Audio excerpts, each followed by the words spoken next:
Welcome everyone. We're happy to have you here today. I'm going to talk about the role of the forensic biology section of the North Carolina State Crime Lab and CODIS in sexual assault kit testing. My name is Amanda Overman. I am a forensic scientist supervisor with the North Carolina State Crime Lab in the forensic biology section. I'm also the CODIS state administrator for North Carolina. I've been with the lab for about 17 and a half years now and have done everything from our DNA databasing to casework to more supervisory roles. I have to say that CODIS is probably one of my favorite parts of my job. And so we'll talk a little bit about that today and hopefully get you guys excited about what it can do for your cases as well. So our objectives today are to provide an overview of the State Crime Lab. We're going to talk about sexual assault kit testing in North Carolina. We'll then talk about the DNA testing procedures performed at our lab. We'll discuss some common DNA lab results and their meanings. We'll talk about CODIS and its role in investigations. And then if we have time, we'll talk about some DNA topics of interest as well. So our overview of the crime lab.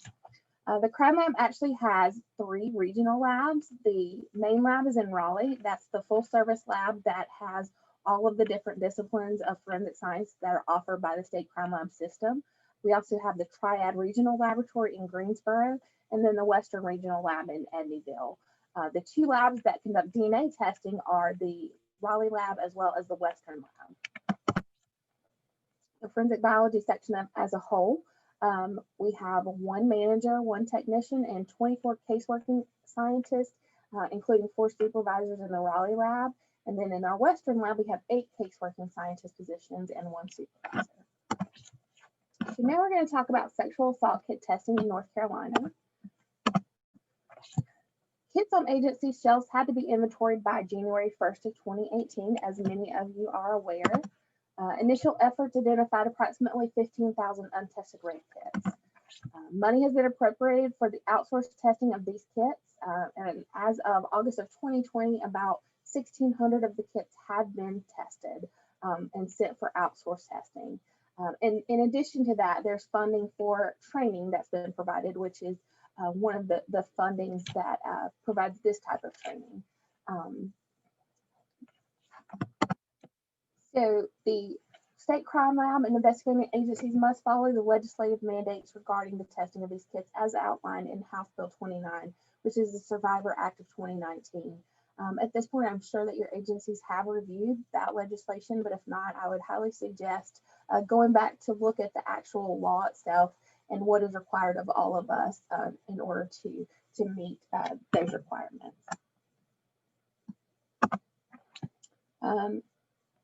Sexual assault kits collected on or before January 1st of 2018 are being triaged and tested by Bodie Cellmark and NMS Labs in Pennsylvania.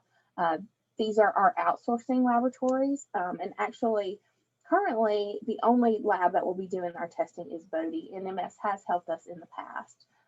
Kits with a date of offense after January 1st of 2018 should be submitted to the crime lab for testing in-house. So those will actually be done in the crime lab in Raleigh or the Western Lab in Edneyville. If you have those types of cases, you can contact the following email. It's sak@ncdoj.gov to make submission arrangements prior to bringing any of those kits to the lab. So basically that's the cutoff. If it's prior to January 1st of 2018, we don't actually want you to bring those in. We want to confer with you and talk about how to get those tested for outsourcing. And then if it's after January 1st of 2018, they can come into the lab, but we want to coordinate those efforts as well. So at the crime lab, our current turnaround time is about 190 days. And our current inventory of sexual assault kits at the lab is around 1,400. Total forensic biology cases is about 2,400 at this time. Our oldest untested kit at the lab was from December of 2019. We have screened approximately 6,300 outsourcing cases at this point, and then we have completed 486 that have an uploadable profile that have been entered into CODIS. So approximately 40% of the cases that get entered into CODIS get a hit. once they've been entered. So for our CODIS hits to these outsourcing cases, we've had approximately 203. So just some helpful hints regarding sexual assault kits.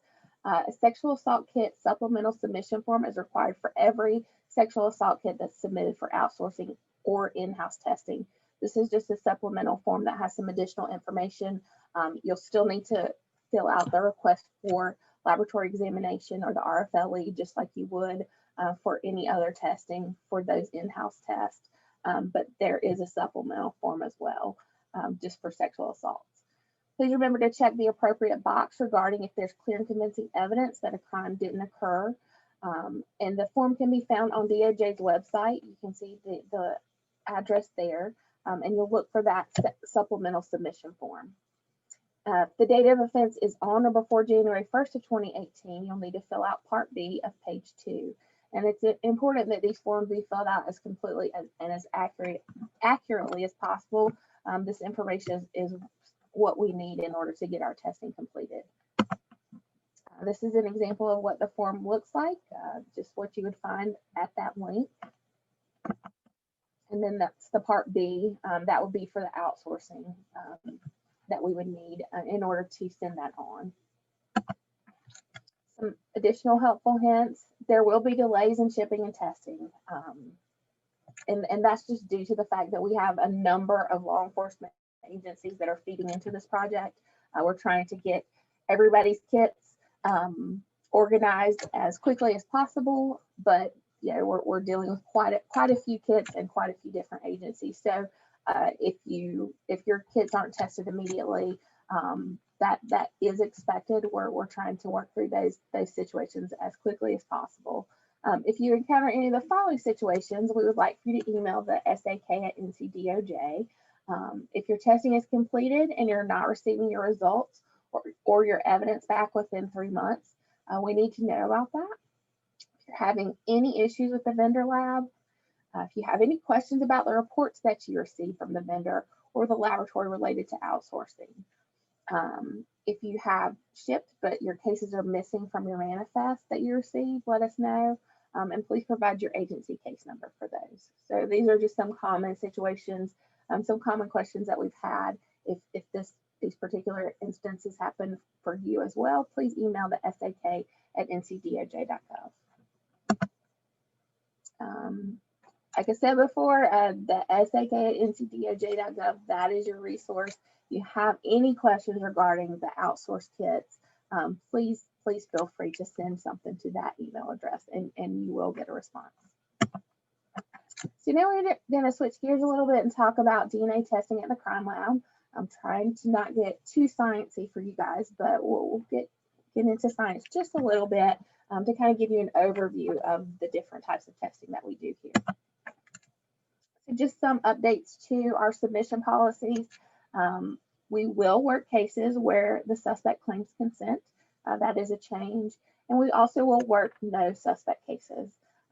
We've been doing that for a while, but there still are some lingering questions. So if you have a no suspect case, we will test that. Kits should be collected within 5 days of the assault. That is a change in the timeline from what it used to be. So what happens to your evidence once it comes to the forensic biology section? What answers can you get from our testing? For body fluid analysis, we can answer if there's a biological fluid present, and if so, what kind.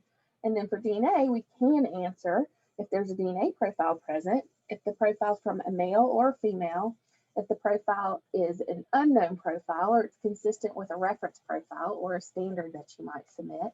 And we can also tell you if the unknown profile can be entered into CODIS in order to potentially link it to a suspect or another case. So there are some limitations for DNA. We can't tell you when the DNA evidence was deposited on a piece of evidence. We cannot tell you how the DNA got onto the item. We can't tell if it was a consensual act, and we can't tell the race of the individual who left the DNA profile. So there are limitations to our DNA testing for sure. We do a body fluid identification. We do presumptive and confirmatory tests. Our tests are for blood and semen. For our blood, we will use a Kastle-Meyer test as our presumptive test. also called phenolphthalein. And then we do an RSID blood confirmatory test if that's needed. And then for our semen, we will do an AP test for our presumptive test and microscopic and RSID semen as well for those. So just the two different types of DNA testing that are performed in our laboratory. We do short tandem repeats or short STRs, and that's basically a testing that looks at short segments of DNA that are repeated a certain number of times based on the individual. It targets about 27 areas that we're looking at, and one piece of that DNA will be inherited from your mom and one from your dad. This is called autosomal DNA or regular DNA. It's kind of the gold standard that we've used for many, many years. We also offer YSTR testing. This is a paternally inherited type of DNA that follows the paternal line of a family. So the DNA from the grandfather, the father, and the son would all be the same. And it specifically is looking at about 23 areas of male-specific DNA. It's best used in a situation where you may have an abundance of female DNA, such as a sexual assault, like a vaginal swab, for instance, and you may have just a small amount of male DNA. This would zero in on that small portion of male DNA that may be present there and basically subtract out. It's not going to be looking at that female DNA at all. Whereas with the STR testing, we would get a mixture. This is kind of zeroing in on that specific type of DNA. It's not as discriminatory as our STR testing, so it's not what we would go to initially. It's kind of a second step if it's needed in certain cases. So for our DNA analysis, it's just a multi-step process. We have an extraction, quantitation, amplification, capillary electrophoresis, and then we compare the profiles. So we extract the DNA from the item of evidence or remove it from the cells. We then quantitate it to determine how much we have to work with. With a forensic sample, you may have a lot of DNA or just a small amount. So we need to kind of get that starting point to know what we're working with.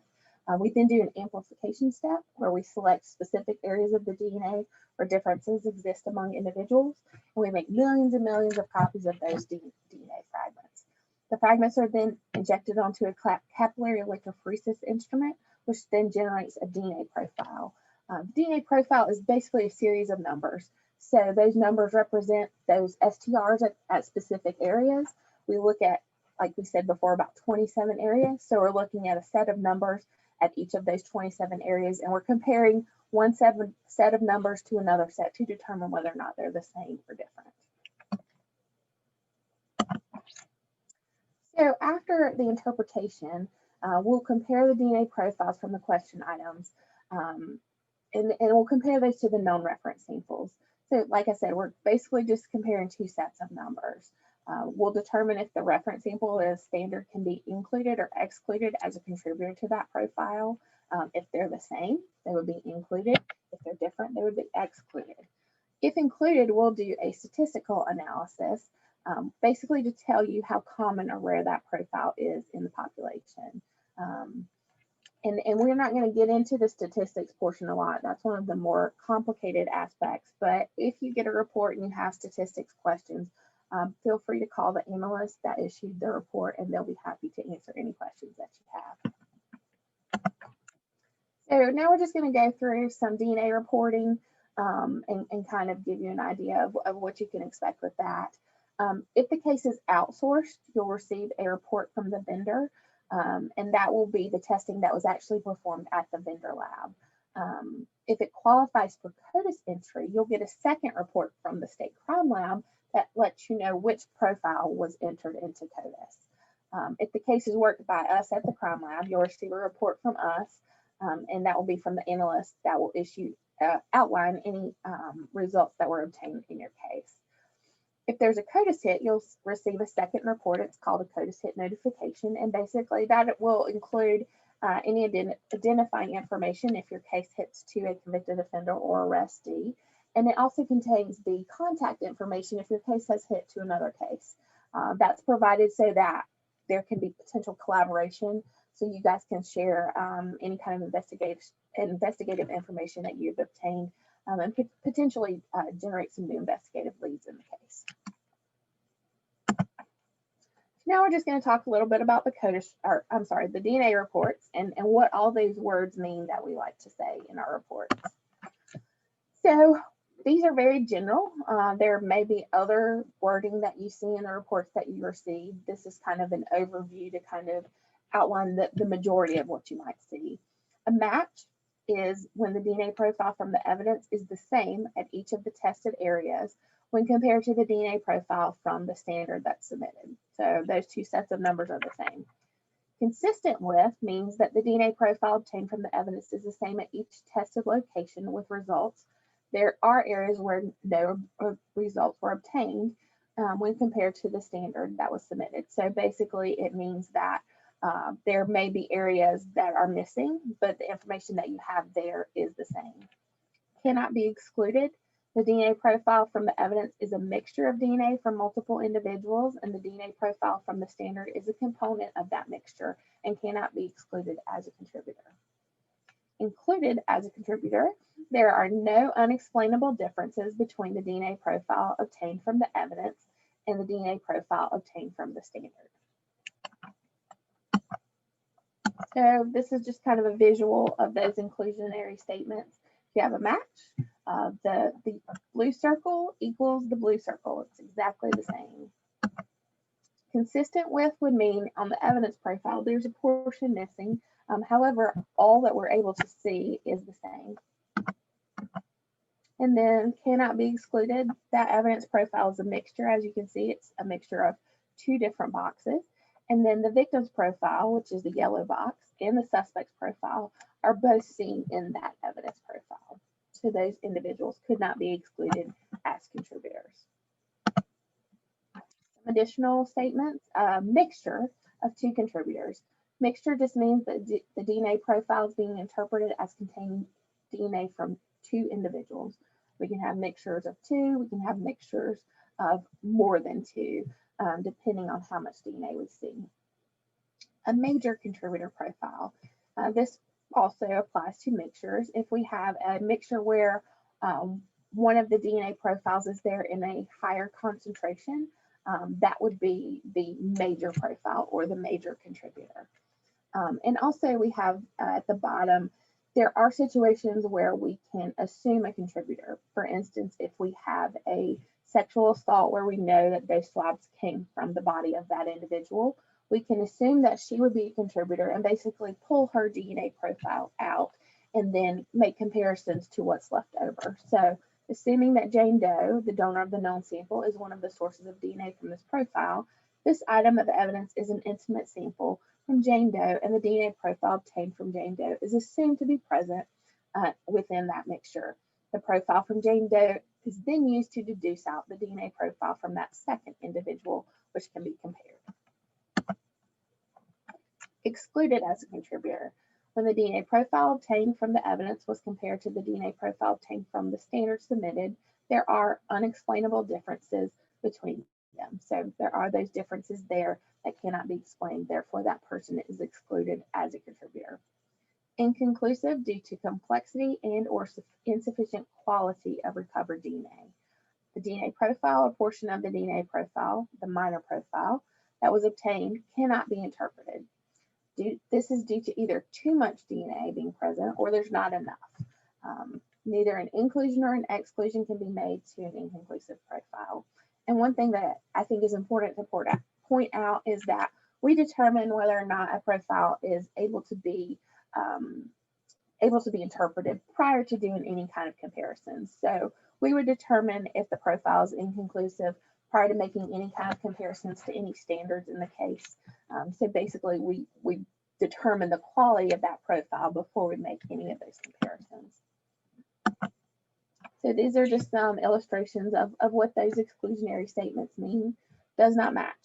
Obviously, that yellow circle for the evidence profile is not the same as the blue rectangle for the standard. So those are not equal, they do not match. So just some points of clarification for reports. Depending on when the case was worked and whether it was worked by the crime lab or vendor lab, you may encounter a wide variety of different wording. That's to be expected. We've changed wording throughout the years. These are just some examples of the most common types of situations that you may encounter, but there are a lot of other statements out there that we will be happy to explain if you get them on your reports. There's no statistics that are reported unless there's a known standard for comparison. So like I said, we didn't go over that, but if you have any questions about your statistics, we'll be happy to answer those for you. And the number there for our main line in the forensic biology section is there. And then again, if you have any questions about those vendor lab reports, you can email the sak@ncdoj.gov. So now we're going to talk a little bit about the role of CODIS in investigations. So CODIS stands for Combined DNA Index System. It's a database that allows for the DNA profiles from evidence samples to be compared to known profiles and generate possible investigative leads and investigative information in the case. It's a network of computer databases as well as the software that's used to administer them. There are currently over 190 labs across the U.S., and this includes all 50 states, the District of Columbia, and the federal government, DoD, and Puerto Rico. As of June of 2020, there are over 19 million DNA profiles that are routinely searched in the national database. And in North Carolina specifically, we have over 350,000 DNA profiles in our database. So why is CODIS helpful? It's helpful for establishing serial crimes. It's helpful for sharing information. If we're able to tie those crimes together, we're able to give the information for investigators so that they can collaborate together, and it generates investigative leads. So now we're going to talk about the levels of CODIS. There are 3 different levels.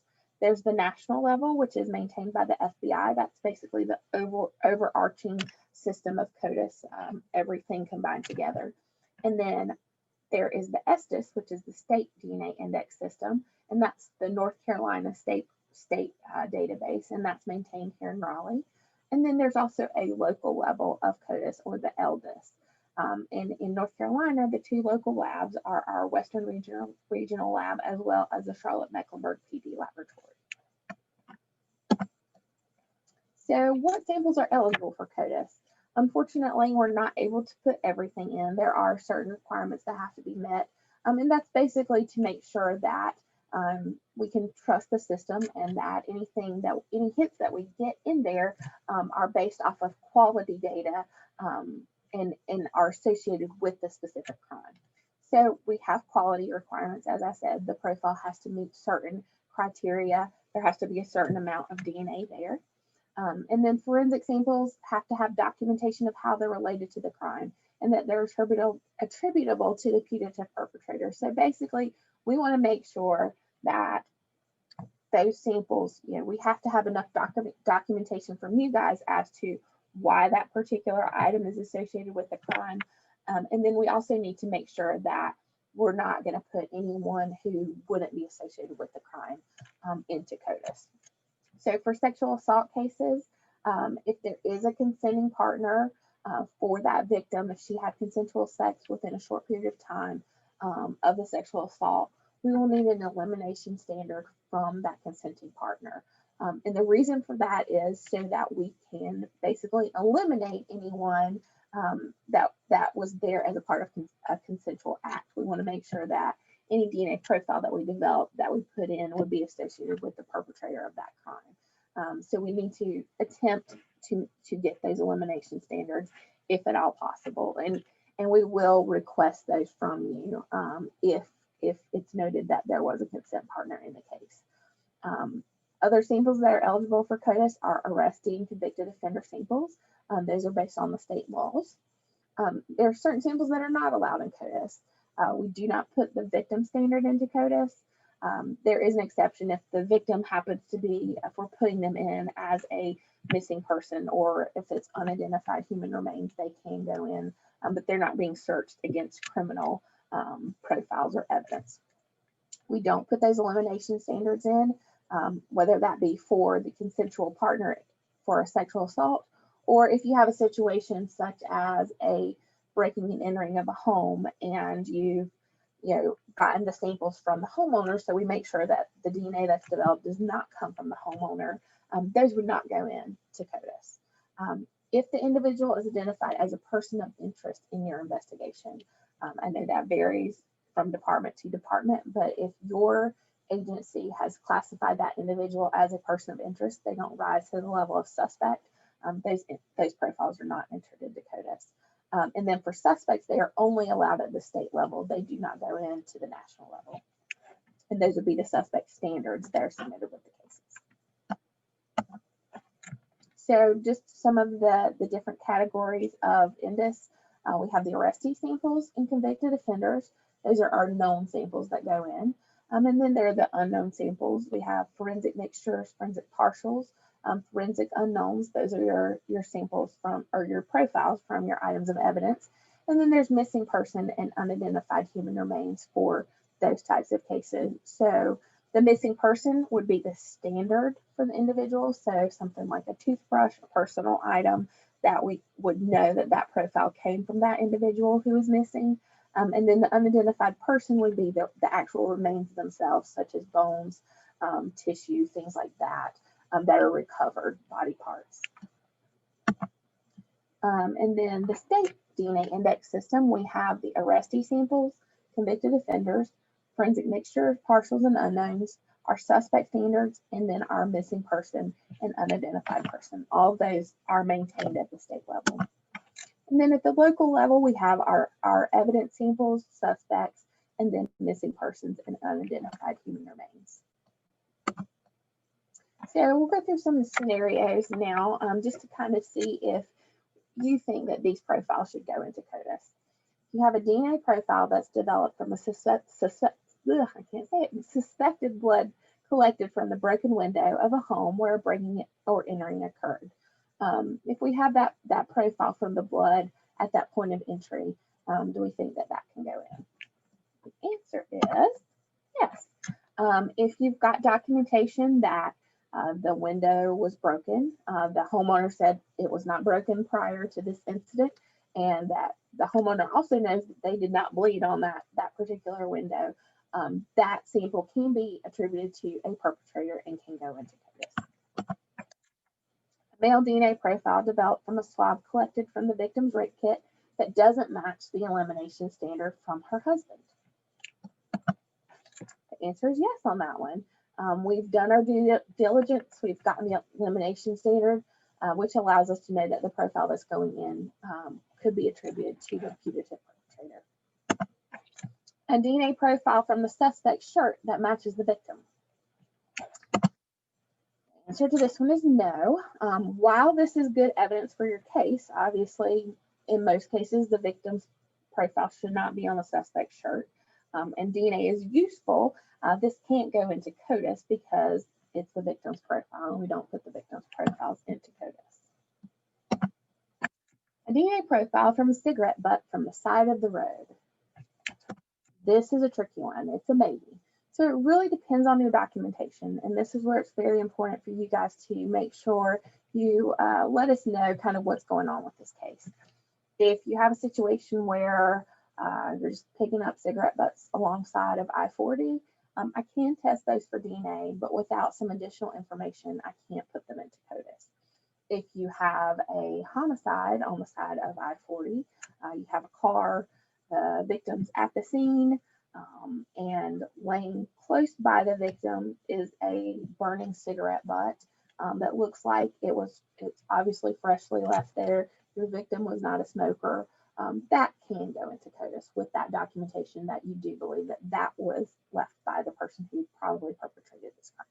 So it just kind of depends. That's where the devil's in the details. So we need you guys to let us kind of know why you suspect that item of evidence to be related to this case, and how it proves what the person's DNA on that item of evidence proves. So now we're going to talk about the CODIS hit confirmation process. So basically what happens when CODIS returns a match? It's a very exciting time. Every day we get matches, which is really awesome. And those can occur between samples within the state database. Those would be in-state matches, and then between our samples and samples throughout the country. So those would be our out-of-state matches. Once the match is evaluated, we determine that those two profiles are the same. The HIT confirmation process is initiated. It's a multi-step process that involves multiple lab personnel from different laboratory sections. So basically, before we release any information to you guys, we're going to go through a couple of different steps to make sure that the information you're getting is accurate. So the searches are performed at Indus and Estes on a daily basis. So we're searching those profiles every day. Evidence profiles get entered every day. Convicted offender and arrestee samples get entered often. So we're doing a search every day to make sure that any new profiles that have been entered get searched. We'll evaluate those matches. A member of our CODIS team in the forensic biology section does that every day. And then we initiate the confirmation process by either the CODIS administrator, which is me, or one of our members of our CODIS team. So the HIT confirmation process itself, basically we're going to do a couple of different steps. Those are done in our DNA database section of the lab. They're actually going to confirm the original sample. So they'll pull that original sample that was collected from the arrestee or convicted offender and retest it just to make sure that the profile that they obtain is consistent with what was in CODIS. It must match 100% in order for the match confirmation to continue. So that's kind of the first step. They also do a subject information assessment. Basically, at that point, they're going to look to make sure that the individual had a qualifying offense and should be in CODIS.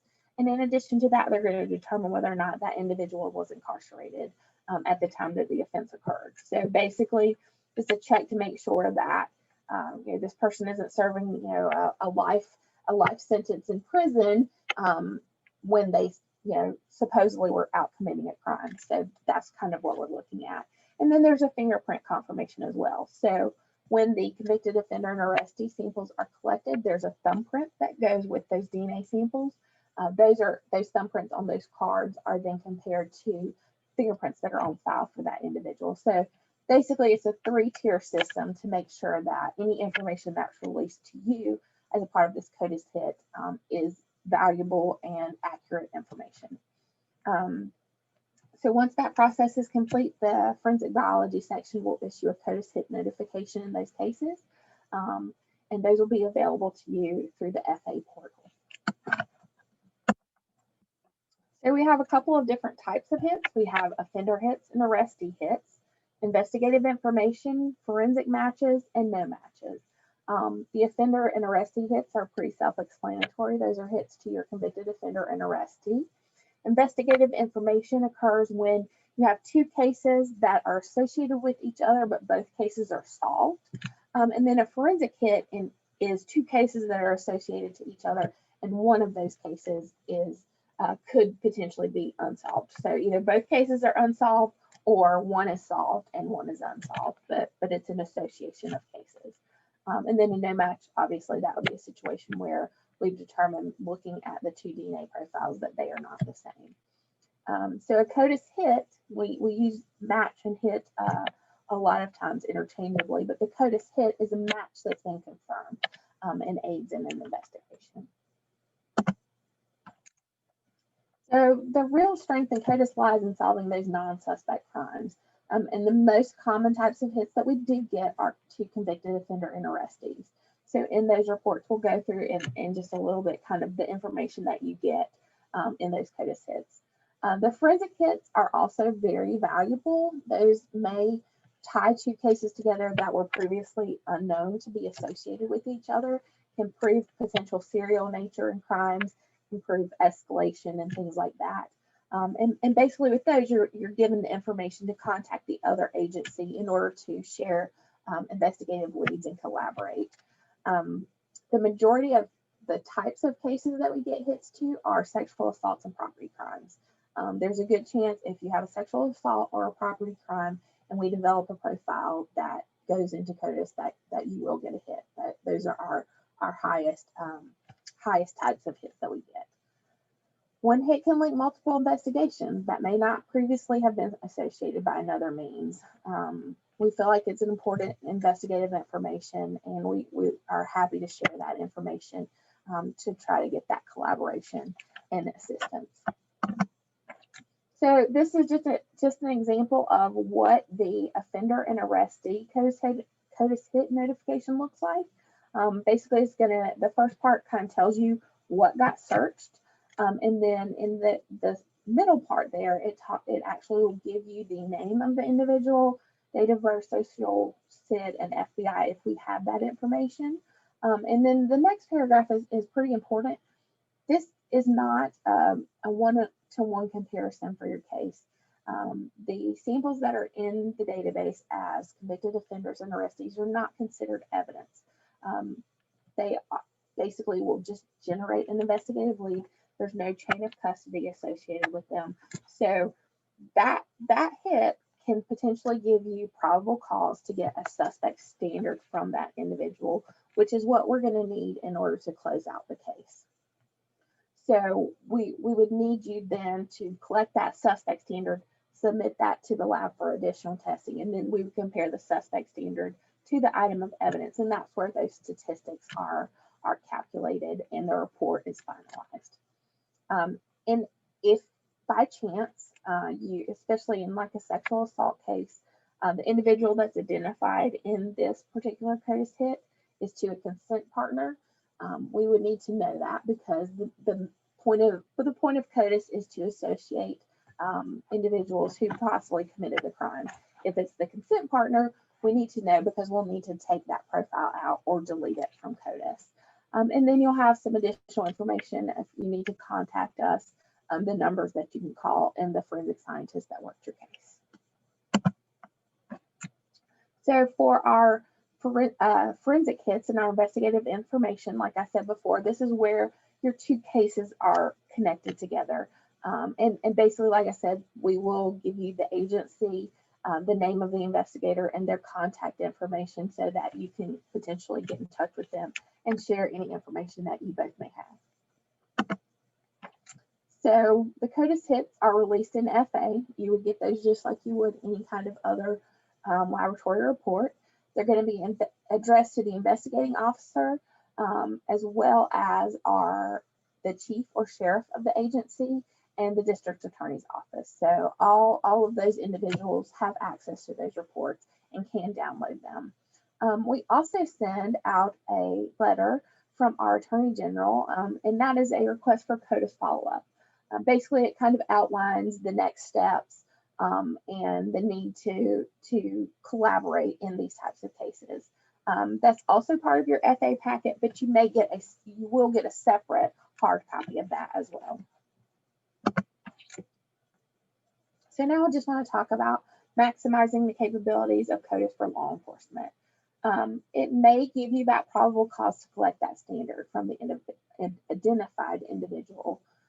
In order for us to issue a report comparing the evidence to the suspect, we would need that suspect standard to be submitted, tested, and compared. We don't need anything fancy. That can just be a sterile swab. We can take mouth swabs. That's totally fine. Obviously, any officer who collects those samples should wear gloves. We don't want you to open one of the suspect evidence collection kits just to remove the swabs. These can be from your stock, just your sterile swabs that you would use. And also don't use one of the DNA database offender or arrestee collection kits just for the suspect standard collection. Those are specific for our DNA database unit. Their processes are a little bit different, and so those were specially designed for them. All we need in forensic biology are those swabs. Like I said, I mentioned this, but I'll say it again. The database samples from those convicted offenders and arrestees are not considered evidence. They don't have a chain of custody, and therefore that's why we need those additional suspect standards submitted. So unfortunately, we don't get a lot of suspect standards that come back in, probably in only about 30% of the CODIS hit notifications that we make, we get those standards back in for. And we understand that can be for a variety of reasons. There may be no additional prosecution going forward in the case. anything. There can be a lot of reasons for that. But if you determine that the person that is associated with that hit truly did not commit that crime, it's your witness, somebody you expected to be there, that elimination standard, please let us know that, because it is very important that we take those profiles out of CODIS. Also, if you don't intend on submitting that standard for any reason, let us know. Just send us an email or give us a phone call and let us know that too. And then that way we can close it out in our system and not expect that a standard could be coming in for that sample. On the front end, if you're able to identify a suspect and you have enough probable cause to go ahead and get that standard, we would highly suggest you do that. Just because someone's DNA profile is in CODIS, basically it would save a lot of time if you have that probable cause and you're able to get that sample. If we can test it at the same time that we test the evidence and make that comparison at that time versus having to go through the whole CODIS hit process. It takes some time to do those confirmations, and therefore, it kind of delays that potential same result. So I would definitely encourage you, if you have enough probable cause and can submit that standard with your evidence, please do so. So CODIS hit follow-up per the Survivor Act. Law enforcement agencies are required to let the lab know within 15 days of any arrest or conviction that came as a result of a CODIS hit. That has been written into the law. So you may ask, how do I comply with this? There is actually a form that you can fill out. It's a pretty simple, kind of like a survey form. And you can see the link there for the form that you can go to. And then there's also an ongoing project that there's a very highly, a good chance that your agency will be contacted at some point in the future regarding any outstanding CODIS hits that a standard hasn't been submitted for. So that is part of our SACI grant and something that we are following up on. So this is just an example of what that form looks like. Again, there's not a whole lot of information on there. It shouldn't take you very long to fill that out, but that will help you comply with the requirements of the law. So success of CODIS. INDIS measures success by the number of investigations that are aided using the CODIS system. So as of August of 2020, the State Crime Lab had over 6,400 CODIS hits, and has aided approximately 4,800 investigations in North Carolina. So I think that shows the power of CODIS and that it can help in a lot of cases. We'll just go through very quickly some topics of interest, just some areas where there have been some changes in DNA. We'll talk about rapid DNA analysis as well as additional testing that's pretty new that we offer at the State Crime Lab. So our rapid DNA analysis, this is a newer technology. And basically the FBI has established a program where rapid DNA is used in a booking station. It is a different type of DNA testing than what we do here in the laboratory. It's a fully automated process, basically a DNA black box. You put the swab in, it generates the profile, and then that is compared to CODIS. It's useful in the booking station because that profile can be tested very quickly and determine whether or not that individual should be let go or kept in custody. As of right now, there are no rapid approved systems for outside of accredited crime lab. They are working on that for the booking station. These instruments can't be used for evidence profiles. They're not set up for that. They can't handle mixture profiles. And they're just not, the technology has not advanced to that point. And another important point to remember is that the crime lab won't test any samples that have been tested using a rapid instrument. We have a policy that won't allow us to retest any samples that have gone through that process. If your agency does consider purchasing one of these rapid instruments for evidence processing or crime scenes, please give us a call and discuss possible options with us. There is a forensic update that kind of outlines our views on that. and kind of what would be required. So just to talk about some changes that have occurred relatively recently, some new types of testing that we do here in the forensic biology section. We do a direct-to-DNA approach for processing of sexual assault kits. That was implemented back in June of 2018. And basically, it's just a workflow change that allows us to process those kits in a faster manner. We cut out some of the body fluid testing and are using specific methods for DNA that allow us to separate out DNA from males and females. We also do maternity and paternity kinship testing. That was implemented in spring of 2019. This is only for criminal cases. We're not doing any kind of paternity just for determination of who the father is. It would have to be associated with a criminal offense. But we also are doing kinship testing for missing persons and unidentified remains. So that is a newer service that we offer. We also are offering familial searching. That was implemented in fall of 2019. This is a deliberate search in an attempt to find a parent or sibling of a contributor of an evidence profile. So we're using our CODIS system, and there are certain criteria that have to be met for those profiles. They have to be of a certain quality. So if you have a case like that you would like to potentially, you've exhausted all investigative leads and would potentially like to do a familial search to see if we could generate any additional leads, give us a call and let us know. We can evaluate that case for you. It's not the same as genetic genealogy. It's kind of a similar concept, but it's two different types of DNA. This one specifically is using those STRs that we use in our laboratory, and it's using CODIS, whereas genealogy uses a different type of DNA and uses different databases. So there are some differences there. And then we've actually changed our statistics where we've gone to using probabilistic genotyping and likelihood ratios, and that was implemented in July of 2020. So our statistics are different now than they used to be. So if you have any questions, my contact information is there. I'm happy to answer them or direct you to someone in our section who can. So with that, I thank you for your attention and I appreciate it. Thank you.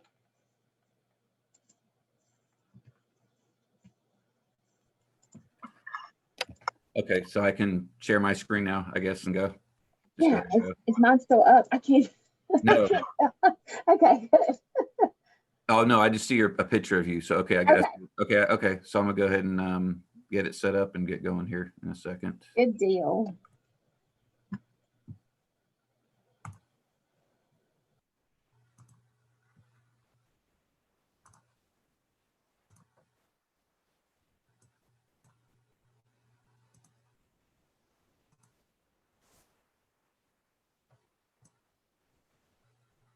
Okay, am I coming through? Okay.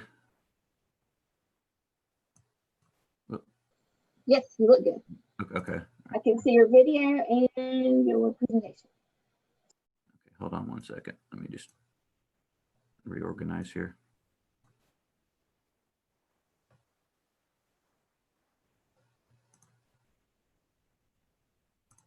Okay. Okay, I'm gonna start here in just a second. I think I'm good. Okay, here we go. Hi, everybody. Thanks a lot for coming to the training today. My name is John Summerendike, and I work for the North Carolina Department of Justice. I'm a sexual assault law enforcement specialist. Prior to that, I worked for the Fayetteville Police Department. I retired in December of 2019 after serving there proudly for 27.5 years.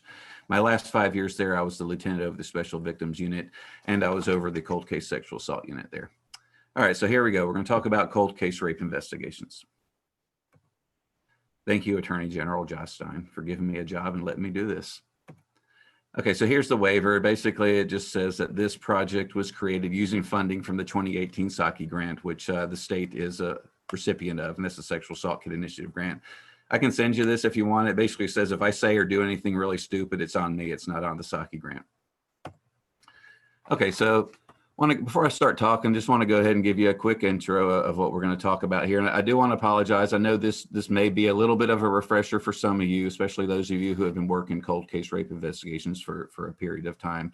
If that's the case, please get with me after this training. I'd love to hear how you're doing things and to even share some of your success stories and some of the great things that you guys are doing.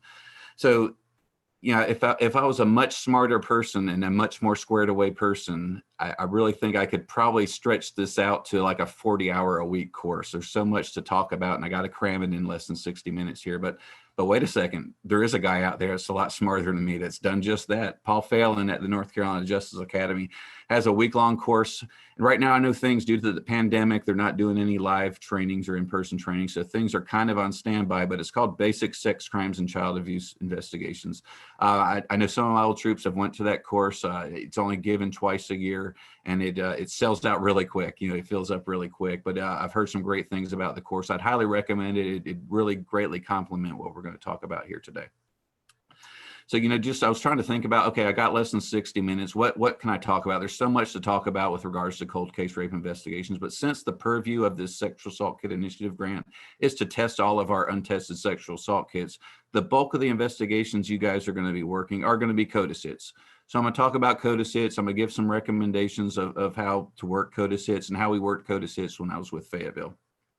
But always keep in mind, this project's more than just testing your untested sexual assault kits and being reactive and waiting for CODIS. It's about improving your response to sexual violence. There really is so much more you can do with a lot of these cases. They really are there for the taking, not just the CODIS cases, but all of your old rape cases are there for the taking. And before I go on, let me just say one thing. I know after we gave this course for the first time live, we got some feedback and some great feedback, which I really did appreciate. And somebody from a smaller agency basically said, hey, it's great you had all those resources in Fayetteville and all that stuff in Fayetteville to work these cases, but what about us smaller agencies? What can you do for us smaller agencies? Is there a training for smaller agencies? First, I totally get where you're coming from. First off, let me say, as far as resources I had, in the beginning, there was none. It was basically just me. I was rolling up my sleeves and I got my hands dirty and I did the right thing and looked into these old cases. I didn't have a ton of resources to begin with, not even a grant. But let me say, I totally get it. Look, there's a handful of larger agencies in this state, and I know the large bulk and majority of agencies in the state are mid-sized and smaller agencies. But let me tell you, if you work rape investigations, whether you have 6 or 7 detectives, that's all they do is work adult sex crimes, or if you have one detective and he or she works all crimes, this course applies to you. If you work rape investigations, or if you have sexual assault kits that are untested in your inventory, this course is very applicable for you, regardless. So just bear with me. This is not intended for Raleigh Police Department or Greensboro Police Department. This is just as relevant for the Stedman, North Carolina Police Department, which is a small agency here in Cumberland County where I live, which has 1 person on the police force. It's just as relevant for Stedman as it is for Raleigh or Greensboro. So again, like I said, these cases really are there for the taking. These old cases, they're all worth a second look, and it can be embarrassingly easy, is a phrase I've used with my experiences in Fayetteville. Because think about it, I investigated rapes in the 90s. I didn't do that good a job investigating rapes in the 90s. My department didn't do that great a job investigating rapes. Our profession didn't really do that good a job investigating rapes, really up until the recent past, if you think about it.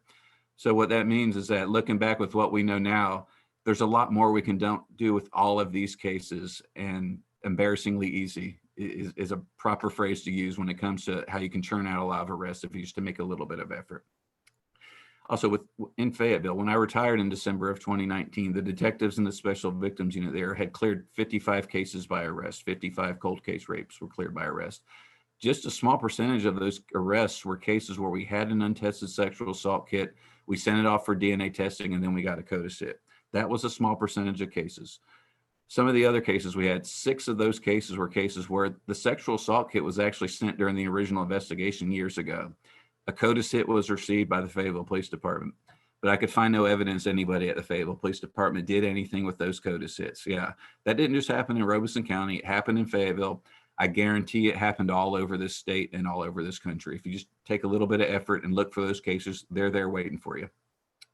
3 of those arrests that we made in Fayetteville were cases where we had a known suspect during the original investigation, collected that suspect's DNA and sent it to the crime lab with the sexual assault kit. And then a few months later, got a lab report indicating a DNA hit for that suspect. But those cases slipped through the cracks somehow. I could find no evidence anybody at the Fayetteville Police Department did anything with those lab reports. Talk about embarrassingly easy years later when we find those lab reports, because we're reviewing all of our old rape case files, not just the Dakota City case files. One arrest was an old home invasion stranger rape that went unsolved for several years until a fingerprint hit was received at the point of entry, right? That sounds really great, right? Like you jump on it and make an arrest the next day. Could find no evidence anything was done with that. We stumbled across it years later while reviewing all of our case files, not just Dakota City case files. Made an arrest. Easy as that. Embarrassingly easy. A lot of these cases were cases where we sent the sexual assault kit off during the original investigation and no unknown DNA was found in the sexual assault kit. So the case is closed out, it's inactivated. But years later, we do a secondary evidence review and we're sending off bedding, we're sending off clothing. One case, we sent off a rag that the victim found at the crime scene 2 days later and brought it to the police station in a plastic bag of all things, right? So years later, we send off that secondary evidence and get DNA hits. And 2 of those cases were linked to unsolved serial rape cases that we were already investigating. Talk about embarrassingly easy. Just a little bit of effort went a long way in those cases. A lot of these cold case rape arrests were just incomplete investigations. Acquaintance rape investigations where, frankly, we really didn't do that great a job. We engaged in victim blaming to such an extent that it caused the victim to shut down, and the victim supposedly refused to cooperate, so the case was closed out. Yeah, I'm sure you've seen a lot of cases, with that adjudication on them. But, we reach out to the victims years later, treat her with a little bit of compassion, treat her with a little bit of respect, and she's all in, and we wind up getting a rapist off the street. Just a little bit of effort went a long way with all of our old rape case files.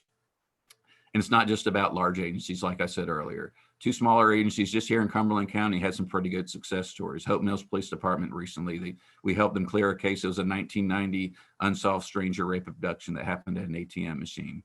Smaller agency success story. The Spring Lake Police Department here in Cumberland County, just north of Fayetteville, just last year, they made an arrest in a 1989 unsolved stranger rape of a 13-year-old girl who was raped at knife point. Just a little bit of effort, and they got this lady justice 30 years later. Smaller agencies. So every agency in the state has these cases they can look into. Don't let it just be about sending off your evidence and waiting for code assist. A little bit of effort will go a long way with all of these cases for every agency in this state. All right, so talk about some reference materials that I used in creating this presentation. There really are some great ones out there that are available online for free. The Sexual Assault Kit Initiative grant that I referred to earlier, they have a training and technical assistance team, and they created a wonderful website with a ton of great resources that are free and available to all of you guys if you just log on.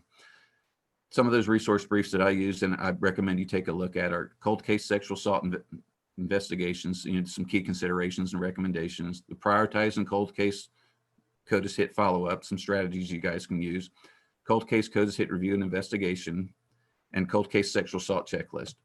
All of those are available on their website, which is at sakitta.org, right there on the screen. Again, a great website. Highly recommend you go check it out. Also, they have some toolkits on that website, and it really is overwhelming when you first go to that website because they have so much great stuff on there for the various professions that are involved in sexual assault investigations. But they put a lot of the good stuff in toolkits that are kind of all the good stuff that is relevant to your profession in one toolkit. And there's an investigation toolkit that has some really great resources that I'd recommend you check out. The Supervising a Sexual Assault Unit for you sergeants and lieutenants out there, Understanding Dynamics of Sexual Assault Cases, Specialized Investigative Skills for Sexual Assault, and then Interviewing Skills. And also the Saki TTA website has some virtual academies which are really cool interactive trainings that it really do make it interesting. And they have one very relevant to this training that we're giving here, Working the Case Part 1 and Part 2. I recommend as soon as you're done here, go check that out on their website. Okay, so you're going to be getting CODIS hits, and whether you're a larger agency, you're getting dozens of hits, or if you're a smaller agency, like I said, Stedman Police Department, 3 CODIS hits might overwhelm that department. You got to have a way to organize your files so you can work the cases more efficiently and effectively. Here's that cold case sexual assault investigation checklist I talked about. It's on the Saki website. We use something similar to this in Fayetteville. Just really helped us organize our case files as we're searching all the nooks and crannies at the Fayetteville Police Department for things we can use and put in our case files. We're recreating these files as far as supplemental reports, original reports, whether they're handwritten or on microfilm, medical files, photographs, evidence, suspect information and whatnot. It really just does help you organize that case file. So yeah, as far as locating materials, yeah, I got to learn every nook and cranny in the Fayetteville Police Department and some of our outer buildings and whatnot that we use, and even smaller agencies. I guarantee you, smaller agencies, there's like at least one or two areas in your department that you didn't know existed, and you're gonna have to go search them out and talk to people that've been there longer than you. But start with the evidence room. Obviously, they have some section documentation that may be helpful. What I found here in Fayetteville, our evidence room actually had a file for each case that they had evidence for. And sometimes they had documentation that just no longer existed anywhere else and was really helpful for us. Microfilm archives. I know one of these trainings we gave, I know some lady came up to me and told me microfilm is the devil. Yeah, I agree with her, but once you get it, where you can actually view it, without any issues, it really is a great thing to have, especially with the older cases. A lot of our older cases, that's all we had was a microfilm report that luckily we still had the microfilm for. Paper archives, again, have to search them out. I didn't know that we had an archive. I'd always heard of archives at Fayette. I didn't know where it was. It was actually a building off site, and I had to get special permission from the chief of police to go into our paper archive section. So just keep that in mind. Go to your people in charge of your records units. You might have to go to some of your commanders who are over that section to kind of figure out where your paper archives might be. Yeah, medical records, same reports especially. I tell you what, those nurses' notes are like gold for these older reports. A lot of these older nurses' notes for these older cases, the nurses' notes were more detailed than the original reports that we had on hand, which is pretty sad, but it was really helpful. I know even one case in particular, the nurse mentioned that two people the victim talked to before she walked down the street and got raped by this stranger. And those two people were not listed anywhere in the Fayetteville case file. So that's two additional people we can go talk to that's going to help us out with our case here, just because that nurse took the extra time and effort to document everything that the victim told her.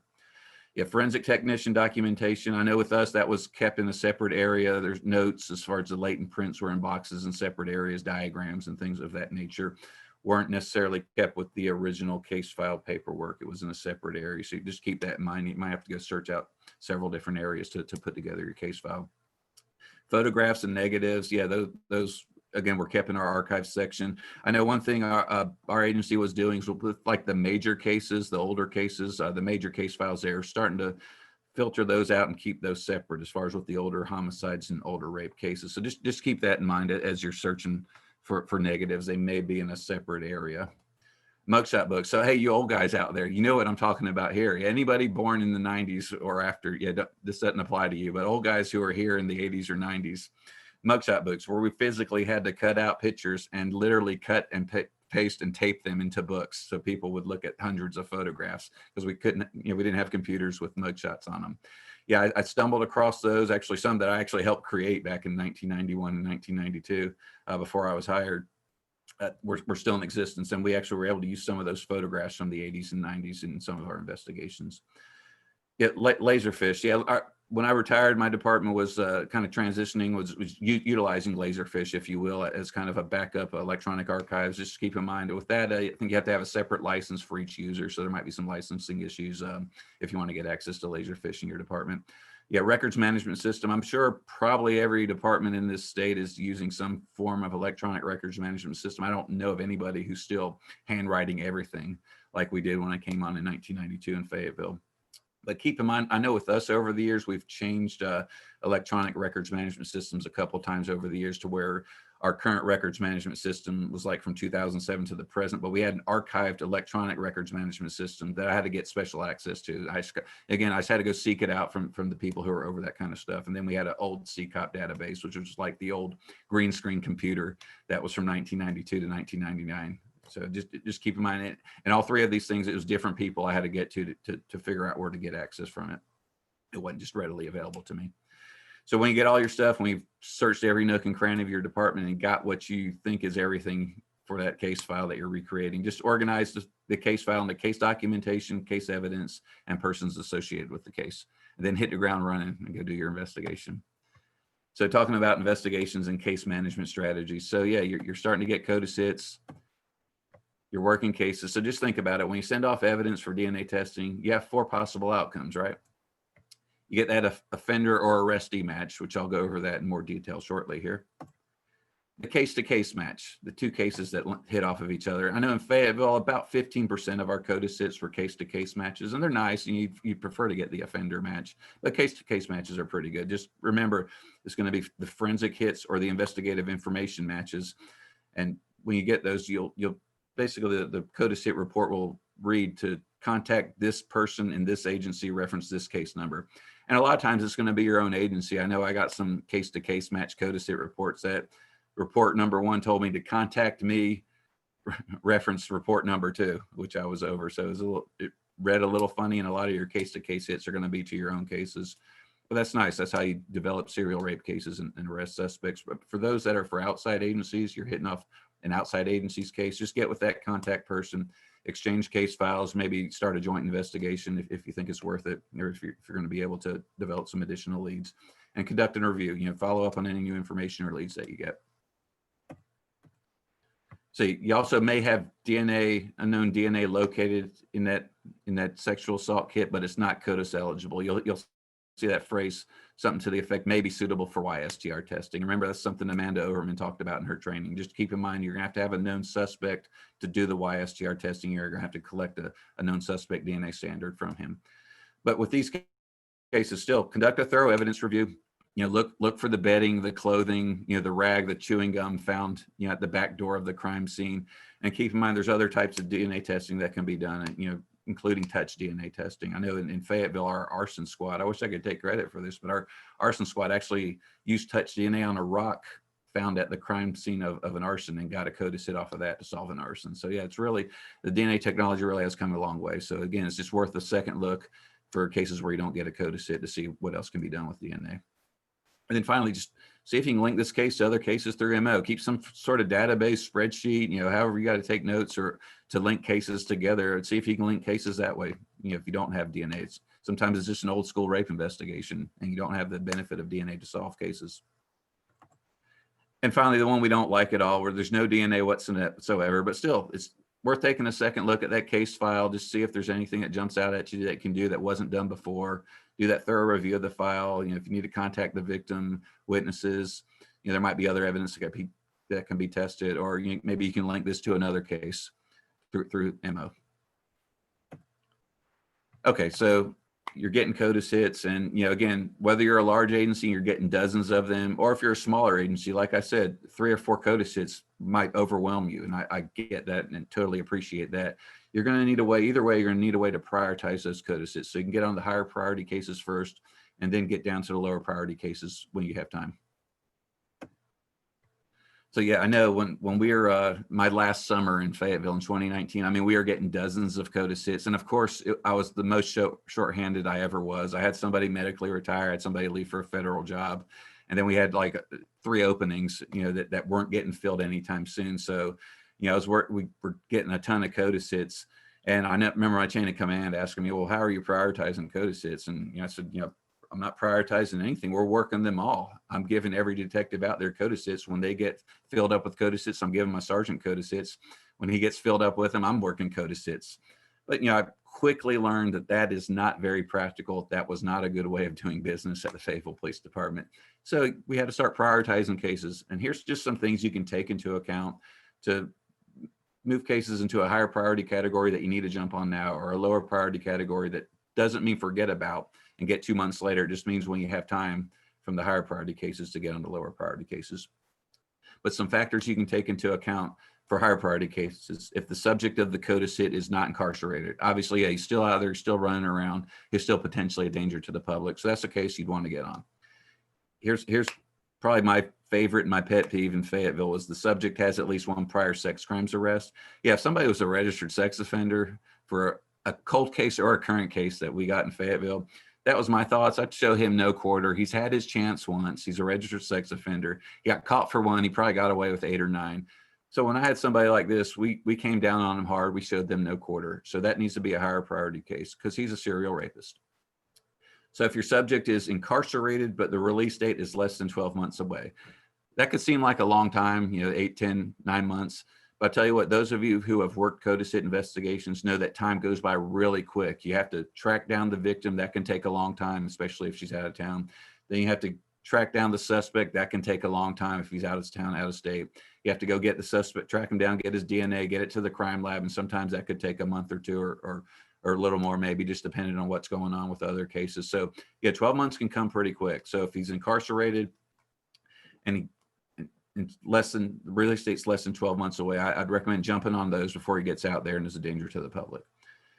All right, so if you have a high degree of confidence, the subject of the CODIS hit is indeed the suspect and not a consensual partner. And what I mean by this, if the subject of the CODIS hit is a Caucasian male has red hair and is 6'5", 200 pounds, and the victim described the suspect as an African-American male who's 5'5", that the subject, the CODIS hit's probably going to be on a consensual partner. So that's probably one you can move down and get to a little bit later after your higher priority cases. Yeah, this one's really important. Next one, victim's been located and is willing to participate in the investigation. Obviously, in taking a victim-centered approach, the victim's safety, priority, and especially choice are the priorities. And so if a victim doesn't want to move forward, you're gonna have to respect that. Just make it crystal clear to that victim, if she changes her mind in the future, that she can reach out to you and that you can reopen the investigation, because there's no statute of limitations for rapes. Also, I'd recommend that you ask the victim, if you get another CODIS hit on this same suspect, does she want to be contacted? Because this victim might feel a little more comfortable, kind of like a safety in numbers theory. If she knows there's more than one victim, more than herself, she might feel a little more comfortable moving forward with multiple victims. All right, so if the case has been linked to others, and I'm talking about forensically linked and is part of a serial rape investigation. Obviously, if you've got that, if you're getting CODIS hits that are linking up to each other or the same suspect, you got to jump on those. This guy's a serial rapist. You need to get him off the street ASAP. And this last one, the case appears to have a high likelihood of judicial success. So this is not your opinion, law enforcement. This is you putting together a complete case file and dropping it off with your prosecutor's office and letting them review it and let them make that call. Don't have a back hallway 30-second conversation at your DA's office like I used to do, and really didn't relay all the facts, and really probably did a lot of victims injustice because I didn't relay all the facts to the prosecutors. Put together the case file, meet with your DA's office, let them review the case file, let them make the decision on whether a case has a high likelihood of judicial success. All right, so your lower priority cases, again, this doesn't mean you put them in a stack over here and pile it up with stuff and stuff and stuff, and the pile of stuff is like this on top of them, and you get to it 6 months or a year or two later. It just means that as soon as you get a break in the action from the higher priority cases, you jump on these lower priority cases. So some of the cases, some of the factors for lower priority cases could be if the subject's in custody and the release date is more than a year away. Yeah, if this guy's in jail for an armed robbery and he's got 10 more years, I mean, yeah, that one can be a little bit lower priority. He's not a danger to the public, but you still got to get this victim some justice. If the subject has no prior sex crimes offenses, if the victim cannot be located, yeah, I'm going to tell you, that's rarely going to happen.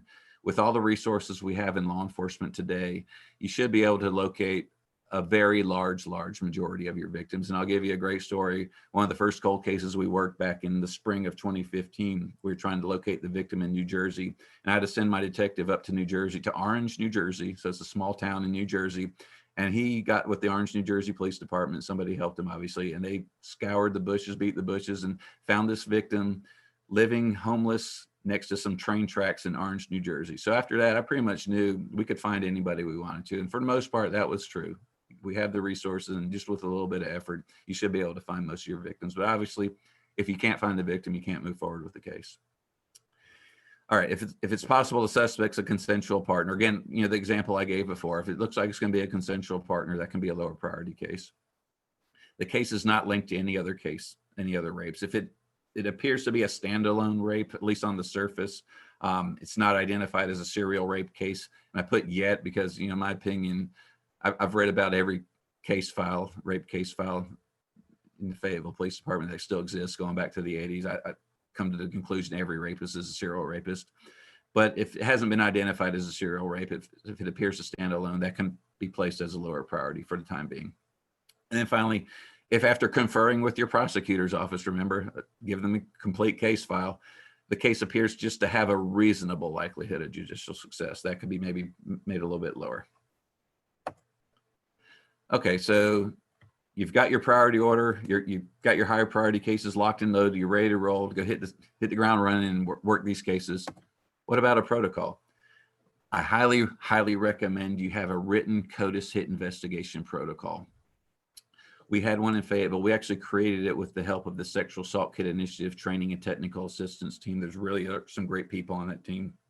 and our Fayetteville Police Department Police Attorney's Office. So we got some legal opinions on it too. But with our written CODIS hit investigation protocol, it actually survived a suppression hearing in Cumberland County Superior Court. And I actually do have, I know somebody asked me for it in a prior training. I do have the transcript for that. If there's any prosecutors out there would like to see that transcript. So that was actually one of the last cases I testified in, was that suppression hearing and that trial. And we've actually put that written CODIS hit investigation protocol on the Attorney General's website. There's the web page there. It's at ncdoj.gov, / resources for law enforcement. There's a lot of great stuff on that page if you want to, check it out. There's a lot of good stuff we've been putting on that page. But for now, scroll down to number 12, and that CODIS hit protocol is there on number 12. You just click a link and get it, and you can print it out. Just if you also Google NCDOJ resources for law enforcement, that will be the top choice you get, and you click and go to that page and scroll down to number 12. Just keep in mind, even if you do have a written CODIS hit protocol, which again, I highly recommend you have, you might have to improvise. Every circumstances are different. Every case is a little bit different. But if you do improvise and if you don't follow the protocol exactly, just explain it in writing. Just put in there, hey, we went from number 5, skipped step number 6 because of this, this, and this, and we went straight to step number 7. That way, if you get a hotshot defense attorney, he's going to make you look bad on the stand if you skip number 6 and you don't explain why. All right. So anyway, after you got your protocol, you're ready to go ahead and locate the case materials, review the file. Remember what I told you. Look in every nook and cranny of your department and get whatever help you need to find what you need to create your case file. If it appears that from reading the case file, if you can tell that the subject of the CODIS hit does appear to be a consensual partner, go ahead and notify the victim and just let her know, give her heads up. But also make sure you immediately notify the state crime lab. Just the forensic biologist who authored that CODIS hit report would be the person to get up with and let them know.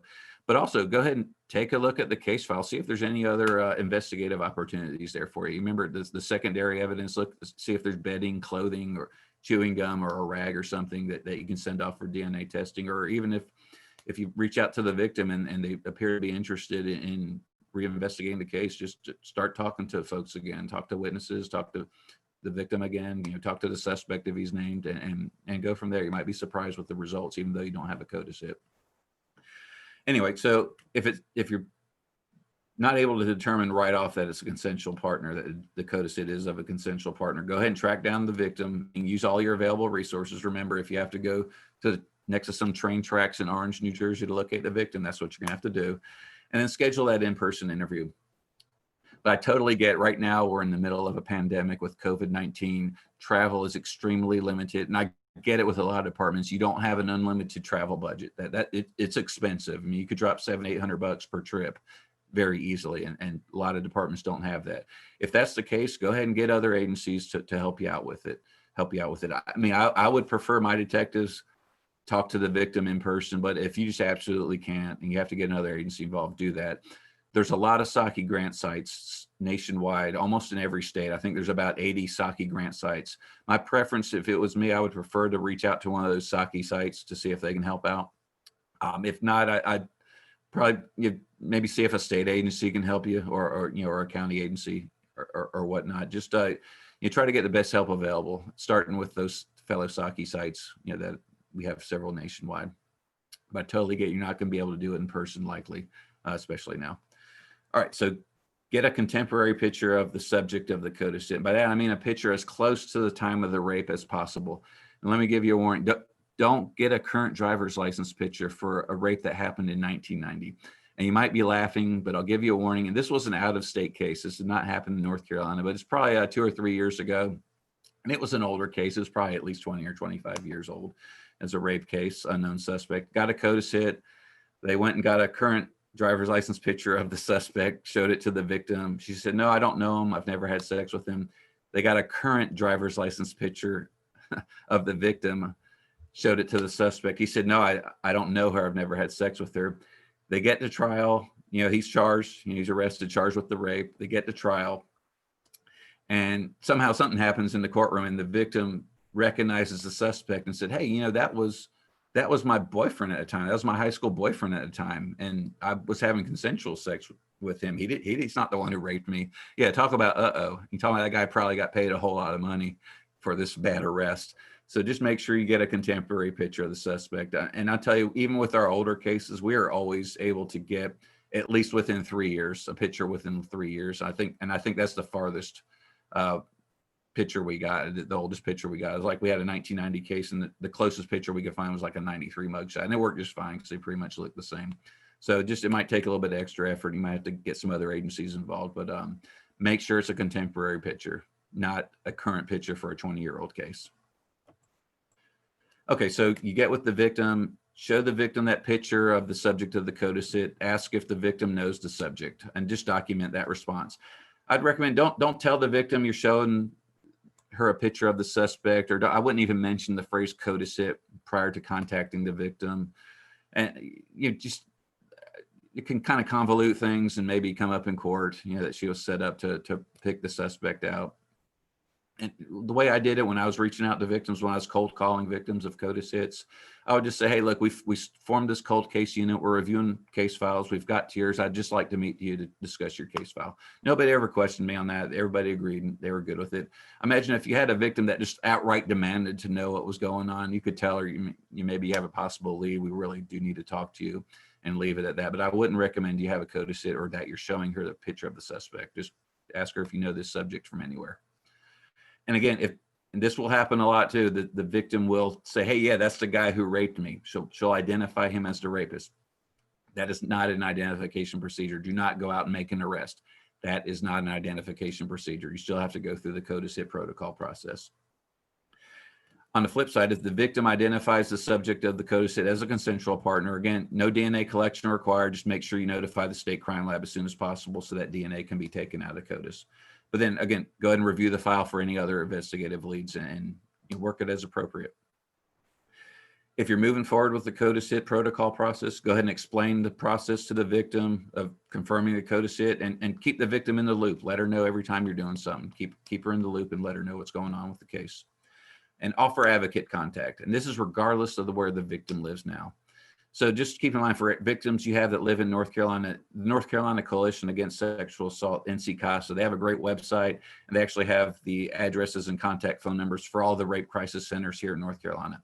But if your victim's out of state, just get up with your local rape crisis center. They'll be glad to help you. And let me just tell you, law enforcement, regarding your advocates in your local rape crisis centers, I mean, they're waiting for an opportunity like this. They'll run through a brick wall to help you with this project. So we would just ask our local rape crisis center, if we were going out of state, to find us a local center that we could coordinate with to help get the victim some help. And I know one great example.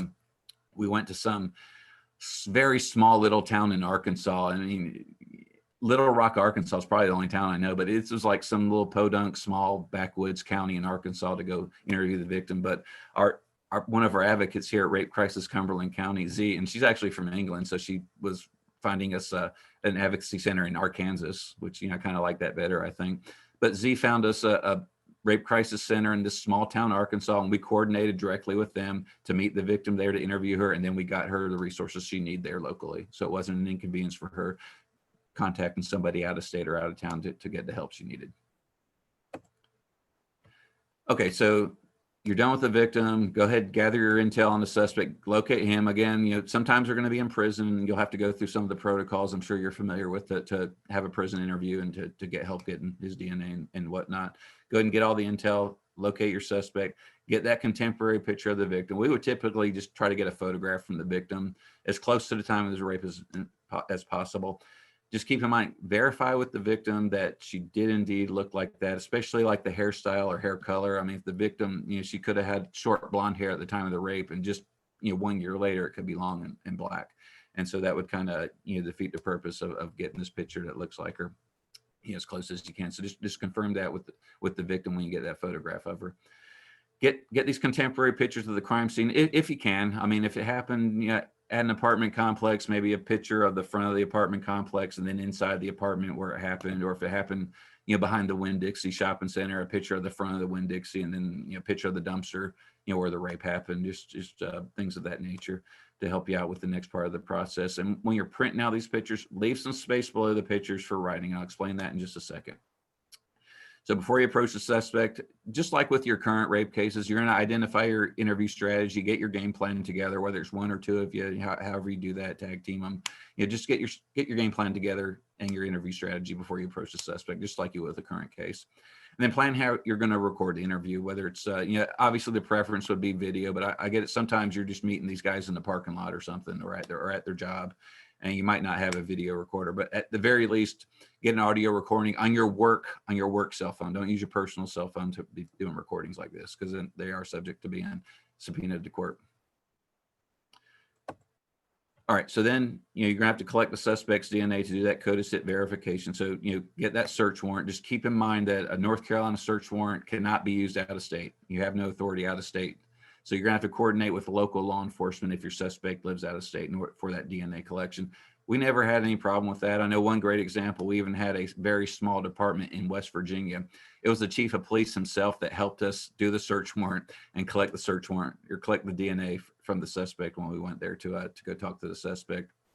Just, I know what my detectives would do. They'd go ahead and type up the affidavit, the meat of the affidavit, and just email it to that detective who was helping us. And that detective would just cut and paste that affidavit to their search warrant, and he'd go swear to it. So again, the purpose of the search warrant, getting those 2 buccal swabs for the lab examination that's going to occur here at the state crime lab, and comparison to confirm or eliminate the CODIS hit. If any of you need a sample search warrant, I'll be glad to link you up with my successor at Fayetteville Police Department, Lieutenant Petty. I know they've got a ton of sample search warrants for just this type of search warrant. Again, if the suspect's in custody, keep in mind 5th and 6th Amendment right, read those as appropriate.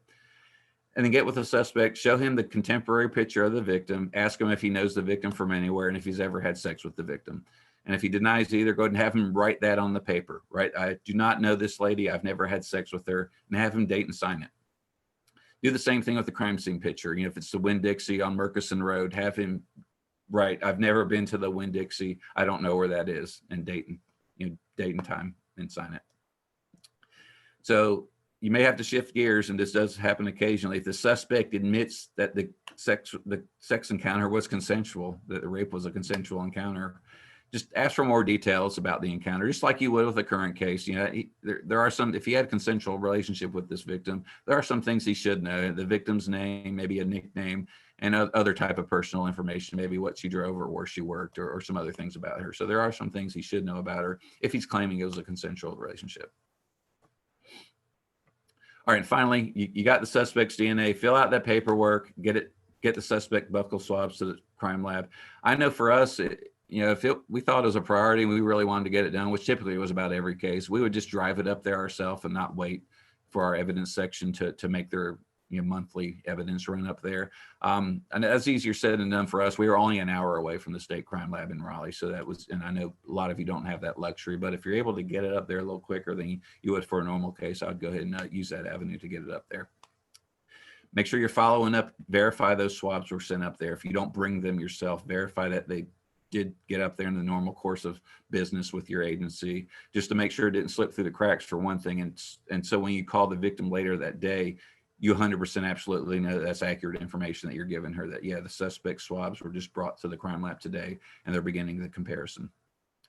Again, keep the victim updated every step of the process. Call her, let her know what's going on, and make sure she has a good contact number to call if she has any questions.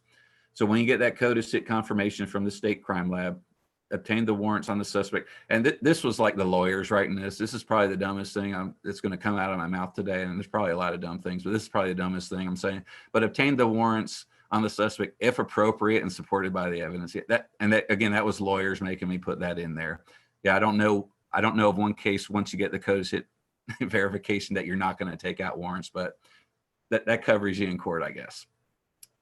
And finally, brag about the great work you're doing. Be proactive with public awareness. Do a media release, do a press conference if you want.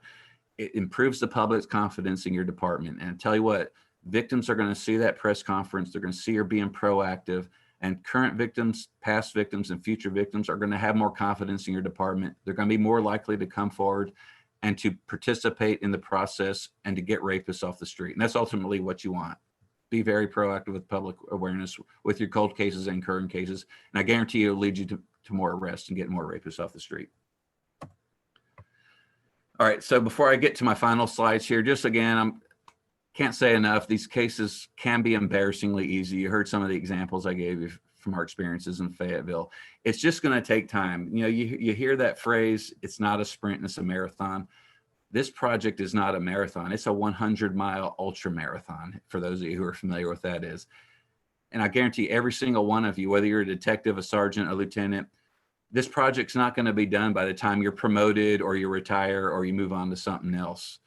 You're going to pass it on to the next guy and the next guy and the next guy. So it's going to take a while. Just be patient. And again, whether you're a larger agency or a smaller agency, I think all of these steps apply to you. And I tell you again, at the beginning of our project in Fayetteville, I didn't have a ton of resources thrown at me. Nobody knew what cold cases were. Nobody was talking about cold case rape in the history of the Fayetteville Police Department. I just rolled up my damn sleeves and I got my hands dirty and I did some extra work. That's all what it was all about. Every agency in this state can do the same thing at a smaller scale, maybe at a larger scale, but it can be done. It starts with just making time to review all of your reports, not just the CODICIT reports, all of your old rape reports to make sure those cases didn't slip through the cracks. I guarantee you're going to find a lot that did slip through the cracks. I would come into work a little bit early and read rape reports.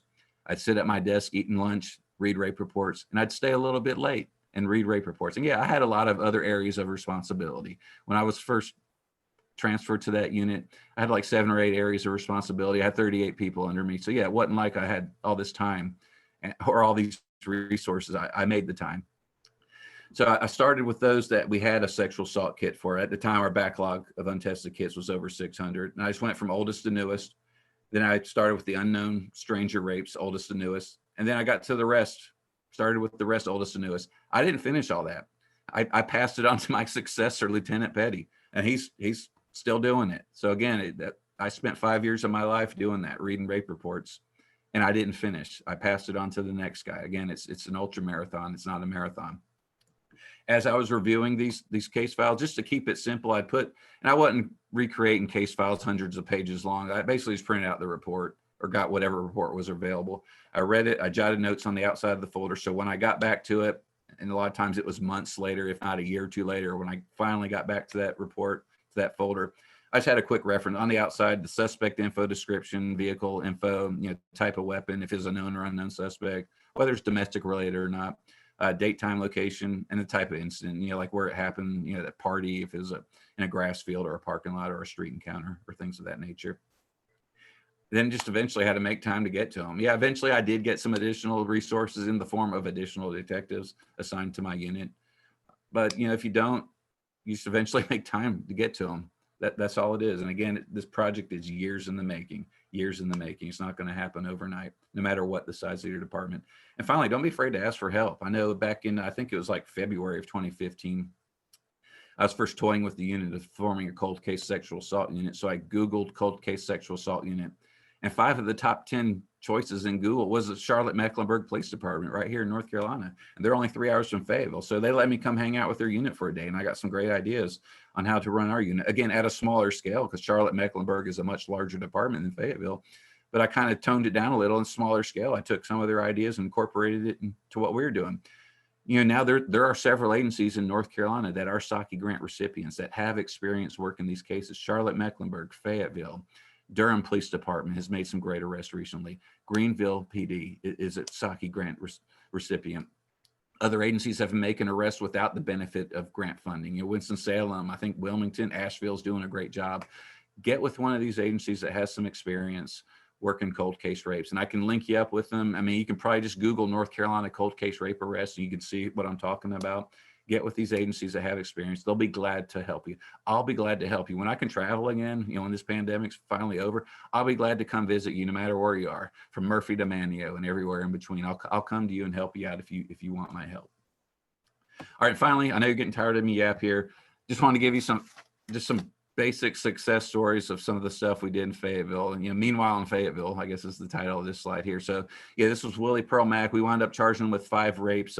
One of them went to trial in summer of 2015. He got 24 to 30 years, not months, but years. And all 5 of these victims were marginalized women. They're streetwalkers, drug abuse, alcohol abuse, homelessness, mental health issues. And he preyed on these women because he knew the police wouldn't do anything. And at the time that was true. But years later, we changed our tune. We charged him with 5 rapes. There's probably at least 5 or 10 more we could or should have charged him with, and they may be coming down the pipe. But he's going to die in prison because he's an old guy like me. Yeah, this case was, these were actually 2 acquaintance rape cases. We had a current acquaintance rape case. And as we are researching this guy, we found a 2007 acquaintance rape case that the victim declined to cooperate as one of those categories. But I called that 2007 victim and she said, hey, what, has he raped somebody again? And I said, yeah, we think so. And she said, well, yeah, if the first question out of your officer's mouth hadn't been, how much have you had to drink tonight? I probably would have cooperated, but I went off and I was mad. And that was documented in the report that she went off and said, F off basically. But I think the lesson learned there, the first question out of your mouth to a rape victim shouldn't be, how much have you had to drink tonight? Because we let this rapist get away with it. And this actually news article prompted a 3rd victim to come forward, and we wound up charging with a 3rd rape. Yeah, these were just some kits that were in our backlog that we sent off. These were actually from 1985 to 1990, 4 rapes that happened in Masrick Park here in North Carolina. Actually, that one's getting ready to go to trial soon. So this is the Hope Mills Police Department rape, Timothy Keller. We actually charged him with another rape. Actually, the Hope Mills case was a CODIS hit, but that prompted us to review old reports. Basically went a year in either direction of the Hope Mills rape. And we found one in January of 1990, which was 3 months before the Hope Mills rape, that looked really similar, a lot of similar characteristics. And we basically did an old school rape investigation. We had no evidence, no DNA, nothing in our evidence room. Talked to several associates and family members of Timothy Keller, went to visit him twice in prison in Florida. Again, did an old school rape investigation, built a 100% circumstantial case, and our prosecutor's office let us charge him on this 2nd rape. Keller, actually, he just recently pled guilty to both those cases, and he got 2 consecutive 25-year sentences. Yeah, this was Johnny B. Green. This is actually the 2nd case that we used forensic genealogy to solve. Johnny B. Green did 11 rapes in 13 months here in Cumberland County, Fayetteville, and Hope Mills. Yeah, I put these in here. These were 2 cases from 1995. A guy named Lewis Lane, not Lois Lane, but Lewis Lane. And these were 2 acquaintance rapes. He raped 2 women he knew in 1995, beat feet, and went back to Milwaukee, Wisconsin, where he lived for the next 20 years and thought he got away with it. And then, we come knocking on his door with the U.S. Marshals 20 years later. Got these 2 ladies some justice. Yeah, this was a 2006. This is also a known suspect case. The victim was 13 years old. The suspect was her 21-year-old brother-in-law, and nobody believed her at the time, including the Fayetteville Police Department and including her family. But we sent the sexual assault kit off 10 years later, and while we didn't get a CODIS hit, we did get a YSTR profile, and we were able to get a YSTR match on her brother-in-law, the suspect, and charge him with rape and statutory rape. Yeah, this guy. This falls under dumbest criminals category. Boyd Marsh, we charged him with a current rape, so probably about 15 or 16. He was actually on probation. He's probably spent half of his adult life in prison for raping women, and he was on probation and had a ankle monitor GPS on and raped a woman in Fayetteville in 2016. And talk about, dumbest criminals. That was probably one of the easiest cases we solved. But in reviewing old cases, we were able to tie a 1998 case to him, and this guy got 24 years in prison. Yeah, this is just a case that this was actually this was an untested sexual assault kit sitting on the shelves in the FPD evidence room for 30 years. We send it off and get a CODIS hit and get this lady some justice 30 years later. I put this one in here. This was another acquaintance rape case. It wasn't an unknown suspect. It wasn't a CODIS hit case, but after we tested the kit for DNA and we reached back out to the victim, she opted in, and we wound up charging the guy about 30 years later. This was the Spring Lake case I talked about, the 13-year-old girl who was raped at knife point in Spring Lake, and she finally got justice 30 years later. I threw this one in here. This was the first case we used forensic genealogy on. I really just put this one in here just to show you guys I actually did know how to do police work at one time, and I was halfway decent at it, at times. But this is a forensic genealogy case. I hope you guys do consider that for your cases. I know that's not within the purview of the state Saki project. If you are interested in forensic genealogy, it really is a subject near and dear to my heart personally and professionally. And if you're interested, have a case you feel might be eligible for it, reach out to me. If you're having some issues with funding, I might be able to help you out with that.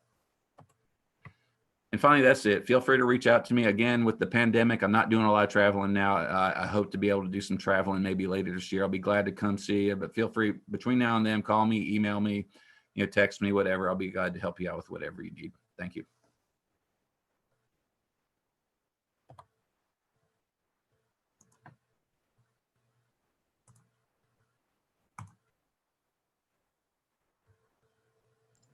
Good job. Okay. All right. Are we, that it? I guess they'll edit it right and do whatever. So I hope so. I was like, bleh. Okay. Yeah, I know. It's not, yeah, really, it's not, they're not going to play that. And that's it. Don't Okay. play the bleh. I know. Okay. Are you doing well? Yeah. How about you? Hanging in there, busy, but that's nothing different. Solving any fatal cases? Come on now. Good. I don't know how we're ever going to top the three horsemen now.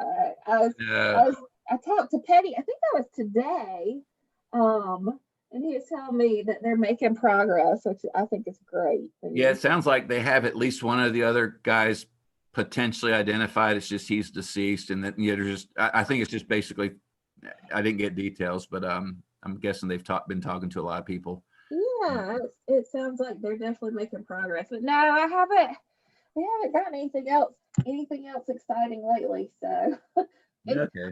they're right around the corner. I swear I every month I'm just amazed at how many hits we're getting. It's just it's exponential, and it's awesome, but it's crazy at the same time.